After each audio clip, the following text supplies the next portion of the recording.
Hello again, everybody, and welcome back to Steve's Eats. In today's video, I'm going to talk to you about why it is that I walked away from competitive cooking. At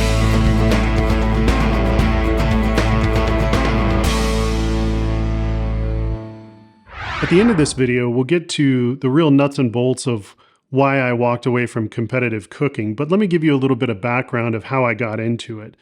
So I started out with my passion for cooking, getting into different techniques, learning different things, really trying to kind of up my game. In doing so, I started trying different things, experimenting with, a whole bunch of different stuff, everything from barbecue to traditional, French style cooking techniques. It runs a whole gamut. What my goal was to become a better cook all around, practicing baking, you name it, the whole thing. So when I got into competitive cooking, I was really kind of trying to find a way to kind of push the envelope a little bit and to see how much I could push myself and improve. And so I started to seek out a couple of different ways to do that. One of the things that I looked at was doing competition barbecue. Barbecue is something that I love to do. I enjoy eating barbecue. I enjoy making barbecue, the whole 9 yards. And so I thought maybe that's a route that I would go. As I dug more into it, one of the things that I found out is it's a huge time commitment. Usually barbecue competitions are all weekend long, and having a family, having kids in school and things like that, I decided, maybe competition barbecue really isn't my thing just because of the amount of time that it takes up. So I stumbled upon steak cook-offs, and that was something that really intrigued me because the time commitment was literally a day or maybe half a day, depending on the competition, how big it was and things like that. So I started to look into what I needed to do to get into steak cooking.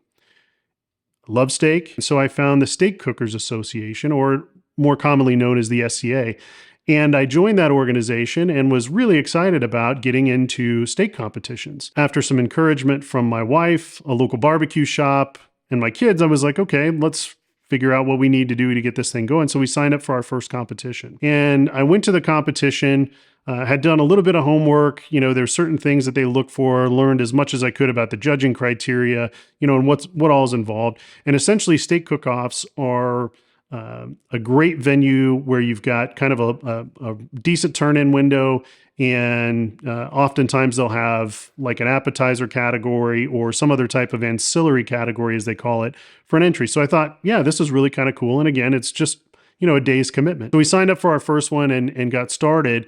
And one of the things that I found right away is my expectation of the product that you were putting out was very different than my expectation for what a good steak is.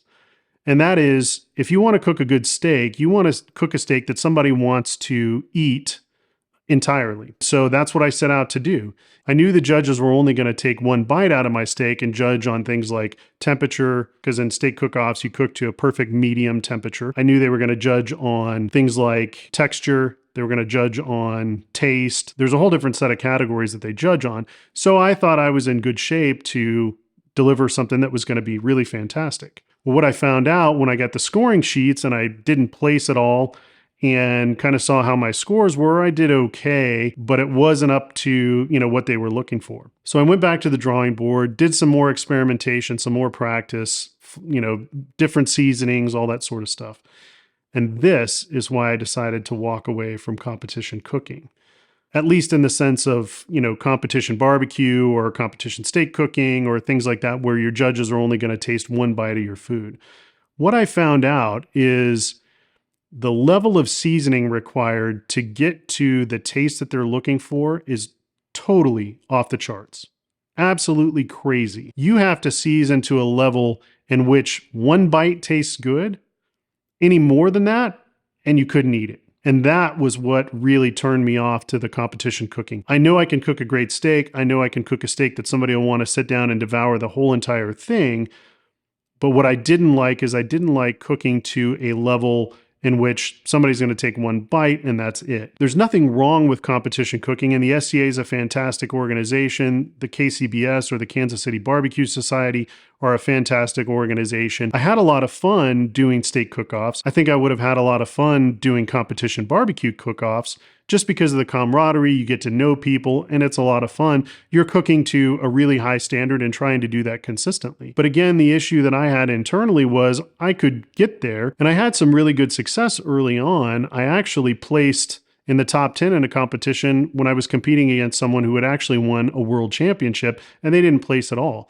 So I had the skills, I had the knowledge to get to that point to where you're finishing in the top 3 every time and consistently delivering on that. But again, you're cooking to a taste that somebody's only going to take one bite out of. And that's what I really just couldn't get into. I want to cook a meal that somebody is going to sit down and say, I don't want this to end. That's really where my personal goal is with cooking. To wrap things up, is competition cooking great?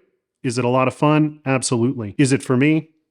It really isn't. It's something that I couldn't really get into because of the fact that I was delivering a product that somebody was going to sit down and have just a bite of, and that was it. If you're interested in competition cooking, I highly recommend that you check out a couple of those societies or organizations that I mentioned, like the Kansas City Barbecue Society or the Steak Cookers Association. Look into what you need to do to get into a competition.